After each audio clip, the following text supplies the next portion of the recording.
எல்லாருக்கும் வணக்கம்.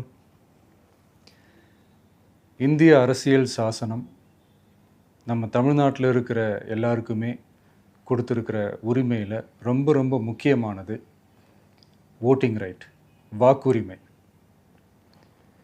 ஒரு மனுஷன் உயிரோடு இருக்கான்றதுக்கு அடையாளமாக இருக்கிறதுல அவனோட ஓட்டுரிமை ரொம்ப முக்கியம்.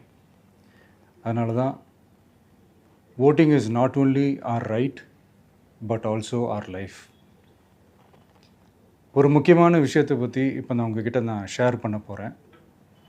இது நான் ஃபஸ்ட்டு கேள்விப்பட்ட உடனே எனக்கே ரொம்ப ஷாக்கிங்காக தான் இருந்தது. இப்போ நான் பேசிகிட்டு இருக்கிற இந்த நேரத்தில் தமிழ்நாட்டில் இருக்கிற நம்ம யாருக்குமே ஓட்டு போடுற உரிமையே இல்லைன்னு சொன்னால் நம்புவீங்களா? நான் நீங்கள் உட்பட யாருக்குமே அது இல்லை. நான் பயமுறுத்துறேன்னு நினைக்காதீங்க, அதுதான் நிஜமும் கூட. கொஞ்சம் ஏமாந்தால் நம்மளை மாதிரியே இன்னும் லட்சக்கணக்கான பேருக்கும் இதே நிலைமை தான். ஓட்டு போடுற அந்த உரிமையே இல்லாத மாதிரி ஒரு நிலைமை வந்தாலும் வரலாம். இதுக்கு மெயின் ரீசன் அந்த எஸ்ஐஆர், ஸ்பெஷல் இன்டென்சிவ் ரிவிஷன், சிறப்பு தீவிர திருத்தம். இப்போது இந்த எஸ்ஐஆர் நம்ம தமிழ்நாட்டில் எப்படி ஒர்க் ஆக போகுது?